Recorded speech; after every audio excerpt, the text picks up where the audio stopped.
नमस्कार, ये आकाशवाणी शिमला है। अब आप राजकुमारी चंदेल से कोविड-19 पर विशेष समाचार सुनिए। देश के कई हिस्सों में कोविड का संक्रमण तेजी से बढ़ रहा है। हम अपने श्रोताओं से सतर्क रहने और 15 से 18 वर्ष के बच्चों सहित अन्य लोगों को टीका लगवाने में मदद की अपील करते हैं।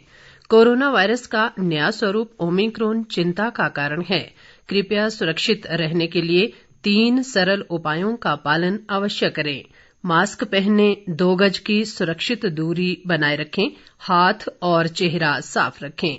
कोविड से संबंधित जानकारी और मार्गदर्शन के लिए राष्ट्रीय हेल्पलाइन नंबर 011 2397 8046 और 1075 पर संपर्क करें।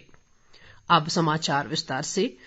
प्रधानमंत्री नरेंद्र मोदी ने कहा है कि एनडीए शासन के तहत भारत कोविड महामारी के बावजूद दुनिया की सबसे तेजी से विकासशील अर्थव्यवस्था के रूप में आगे बढ़ रहा है। वे कल शाम लोकसभा में राष्ट्रपति के अभिभाषण पर धन्यवाद प्रस्ताव पर हुई चर्चा का जवाब दे रहे थे। प्रधानमंत्री ने कहा कि भारत सबसे बड़ी उभरती अर्थव्यवस्था है। उन्होंने बताया कि भारत रिकॉर्ड विदेशी प्रत्यक्ष निवेश आकर्षित कर रहा है। प्रधानमंत्री ने कहा कि भारत अब अक्षय ऊर्जा पैदा करने वाले शीर्ष 5 देशों में शामिल है। प्रधानमंत्री ने कहा कि जब दुनिया को कोविड महामारी का सामना करने की भारत की क्षमता के बारे में संदेह है, तो देश ने अपने स्वयं के टीकों के साथ महामारी से निपटने के लिए दुनिया के सामने एक मॉडल पेश किया। उन्होंने कहा कि लगभग 100% पात्र आबादी को टीके की कम से कम 1 खुराक और 80% लोगों को दोनों खुराक दी गई हैं। प्रधानमंत्री ने कहा कि कोविड महामारी से उत्पन्न चुनौतियों के बावजूद केंद्र ने किसानों को उर्वरकों की आपूर्ति सुनिश्चित की है। उन्होंने दोहराया कि महामारी के दौरान सरकार के प्रभावी हस्तक्षेप की बदौलत किसानों ने रिकॉर्ड खाद्यान्न उत्पादन हासिल किया। देश में कोविड-19 से स्वस्थ होने की दर 96.46% हो गई है। कोरोना संक्रमण से अब तक 4,40,40,658 लोग स्वस्थ हो चुके हैं। मौजूदा समय में देश में कोरोना के सक्रिय मरीजों की संख्या 9,94,891 है। देश में कोरोना संक्रमितों की कुल संख्या 4,23,39,611 तक पहुंच गई है। संक्रमण से अब तक देश भर में 5,04,062 लोगों की मौत हो चुकी है।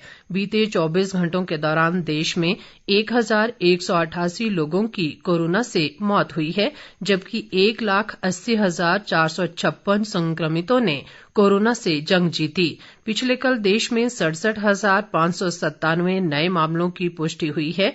आईसीएमआर के अनुसार देश भर में अब तक 74,29,08,121 लोगों की कोरोना जांच की जा चुकी है।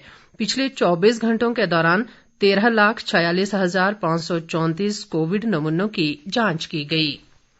इधर प्रदेश में पिछले कल कोरोना के 714 नए मामलों की पुष्टि हुई है, जबकि 1,554 ने कोरोना को मात दी है।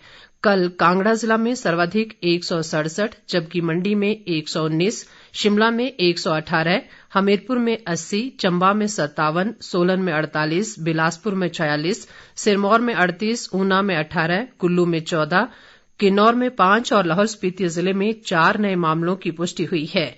इसी के साथ राज्य में मौजूदा समय में कोरोना के सक्रिय मामलों की संख्या 5,431 तक पहुंच गई है।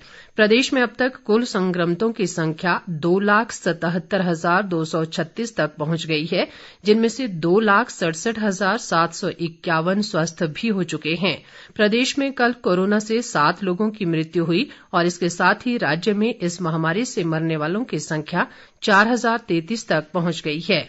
प्रदेश में अब तक कोविड-19 के 43,55,042 नमूनों की जांच की जा चुकी है, जिनमें से 40,77,800 806 की रिपोर्ट नेगेटिव आई है। इस बीच राष्ट्रीय कोविड टीकाकरण अभियान के तहत अभी तक प्रदेश में 1,21,71,755 कोविड रोधी टीके लगाए जा चुके हैं। इनमें 62,96,073 को पहली डोज जबकि 57,56,965 को दूसरी डोज भी दी जा चुकी है। राज्य में 1,18,717 टीके एहतियाती डोज के रूप में लगाए गए हैं। देश में कोविड टीकाकरण 170 करोड़ के आंकड़े को पार कर गया है। अब तक 170 करोड़ 15 लाख कोविड रोधी टीके लगाए जा चुके हैं। इसके साथ ही ये समाचार बुलेटिन समाप्त हुआ। नमस्कार।